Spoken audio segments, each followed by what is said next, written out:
მიმდინარე კვირა დიდი სიახლეებით დაიხუნძლა AI სამყაროში. Google-მა Gemini-ის ახალი ვერსია 3.0 Pro გამოუშვა.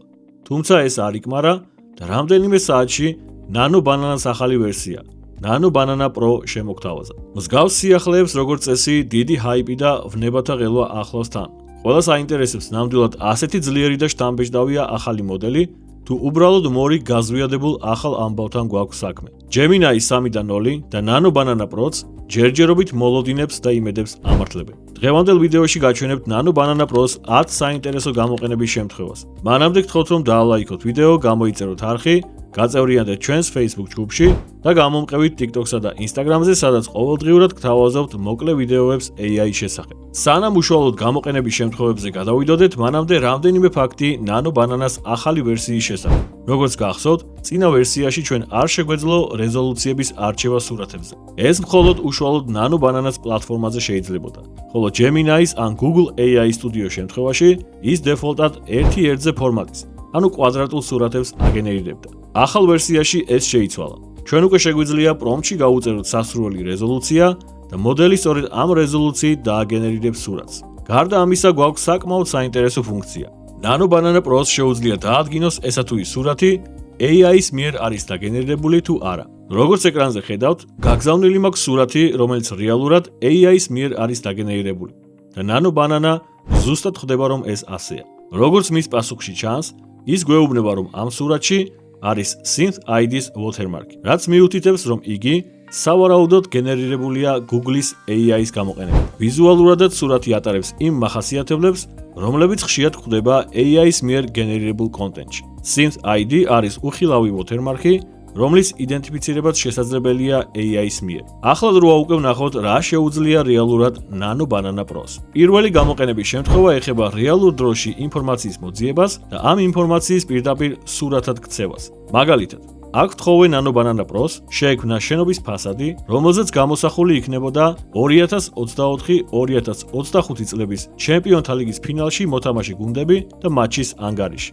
აქ მთავარი ის არის, რომ მე არ მიმიწოდებია მოდელისთვის ინფორმაცია, თუ ვინ ითამაშა ფინალში, რა ანგარიში დამთავრდა მატჩი, ან საერთოდ რომელ სტადიონზე ჩატარდა თამაში. Nano Banana Pro-მ ეს ინფორმაცია თავად მოიძია რეალურ დროში და შემდეგ ბუნებრივად ჩასვა გამოსახულებაში. მეორე ტესტი ეხება რამდენიმე ფოტოს გაერთიანებას ერთიანი ვიზუალის შესაქმნელად. აქ როგორც ხედავთ, ავტვირთებ ბევრი ცალკეული ფოტო, პორტრეტი, მაისური, აქსესუარები, სათვალე, კეპი და იმის ნაცვლად, რომ თითოეული ნივთი სიტყვიერად აღმეწერა, უბრალოდ ვთხოვე Nano Banana Pro-ს ყველაფერი გაეერთიანებინა და ერთ სურათში წარმოედგინა.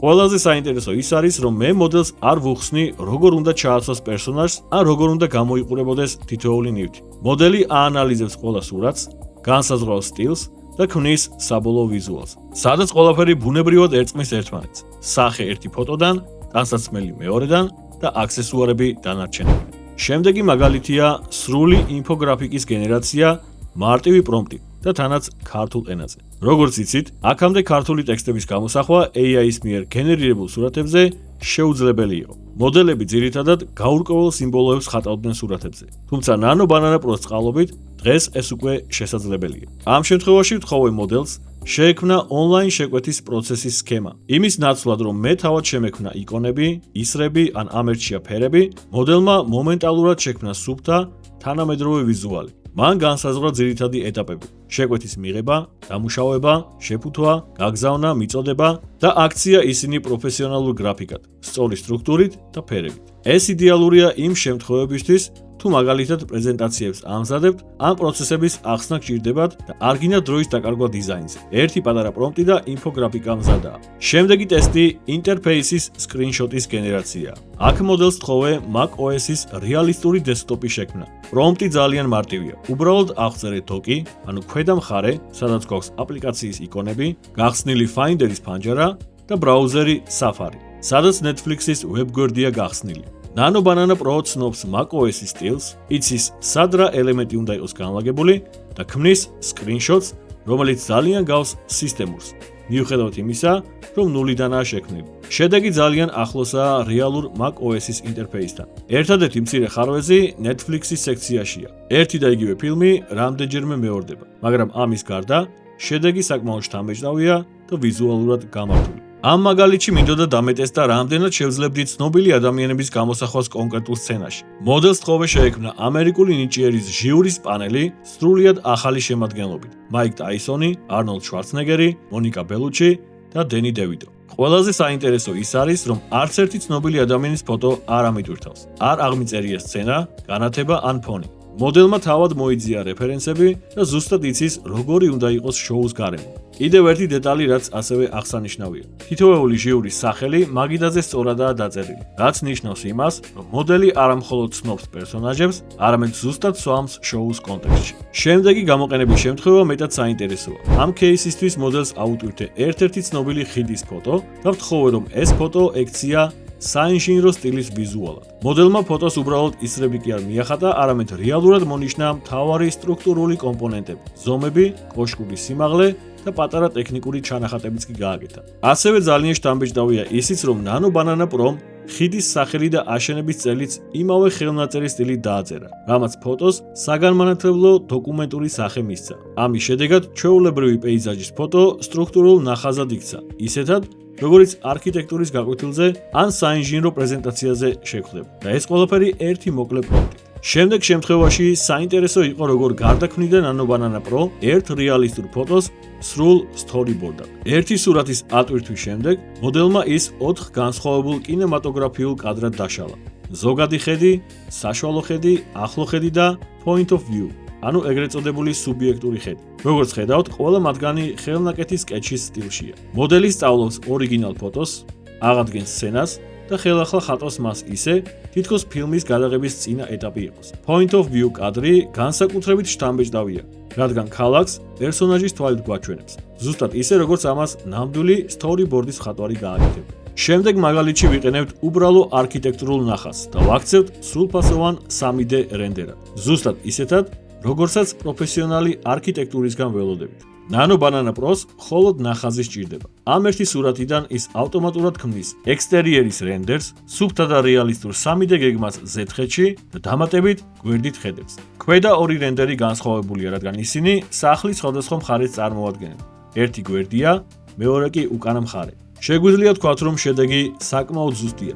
განლაგება, პროპორციები და ფორმები ემთხვევა ორიგინალს, რაც ამ ხელსაწყოს იდეალურს ხდის არქიტექტორებისა და დიზაინერებისთვის. შემდეგი გამოყენების შემთხვევაში რაღაც განსხვავებულს ტესტავთ. საინტერესოა, შეუძლია თუ არა Nano Banana Pro-ს ზუსტი ისტორიული რუკი შექმნა და არა უბრალოდ რაღაც ნახატის.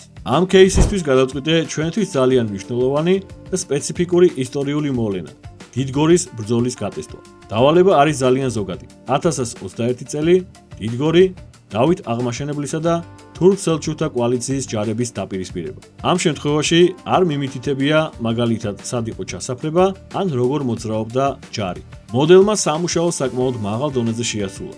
მან თავად გაანალიზა რელიეფი, მაგალითად მთები, ვიწრო ხეობები და გასასვლელები, რაც ამ ბრძოლაში გადამწყვეტი იყო. რუკაზე ჩანს სტრატეგიული მანევრები. ასევე შთამბეჭდავია ის ფაქტი, რომ რუკა არის ქართულ ენაზე. მართალია გვაქვს მცირე შეცდომები, თუმცა ყველა ტოპონიმი და წარწერა ქართულ ენაზეა. მოდელმა არა მარტო აღადგინა ისტორიული ფაქტები, არამედ სრულად ქართული ავთენტური რუკა შექმნა. ეს კი უკვე ნათლად აჩვენებს, რომ მას რთული ლოკალური კონტექსტის გაგებაც უმაღლეს დონეზე შეუძლია. და დღეისათვის ბოლო პრაქტიკული кейსი. პოსტერის სხვა ენაზე თარგმნა ისე, რომ დიზაინი არ დაირღვეს. ჩვენ უკვე ვნახეთ, რომ მოდელი ქართულ ტექსტებს უპრობლემოდ გამოსახავს სურათებზე. თუმცა საინტერესოა, როგორ შეძლებს ის ვიზუალის შენარჩუნებას და თან თარგმანს. როგორც ხედავთ, თავდაპირველად პოსტერი დაგენერირებულია ინგლისურ ენაზე. მარტივი ინსტრუქციის გამოყენებით Nano Banana Pro-მ შექმნა იგივე პოსტერი ქართულ ენაზე. მოდელმა შეინარჩუნა ფერები, ტექსტურა, კომპოზიცია და მხოლოდ ტექსტი შეცვალა სუფთა, გამართული ქართული. ეს კი წარმოუდგენლად ამარტივებს რეკლამების ან სოციალური მედიის პოსტების ლოკალიზაციას, რადგან დიზაინის თავიდან აწყობა აღარ გჭირდება. ამ ეტაპზე სულ ეს იყო. დამეთანხმებით Nano Banana Pro მართლაც შთამბეჭდავია. რეალური ინფორმაციის მოძიება, სურათების გაერთიანება, ინფოგრაფიკა, ისტორიული რუკები, ნახაზებიდან 3D რენდერები, მრავალენოვანი პოსტერები. მოდელმა ყველა დავალებას მშვენივრად გაართო თავი. ამ მომენტისთვის თამამად შეგვიძლია ვთქვათ, რომ ეს არის ნომერ პირველი სურათების გენერატორი და რედაქტორი ბაზარზე. ყველა საჭირო ლინკი და ასევე ვიდეოში გამოყენებული პრომპტები იქნება ვიდეოს აღწერაში. კომენტარებში დამიწერეთ თქვენი აზრი, რადგან ეს ძალიან დაგვეხმარება არხის განვითარებაში. მადლობა ყურადღებისთვის, შევხვდებით შემდეგ ვიდეოში.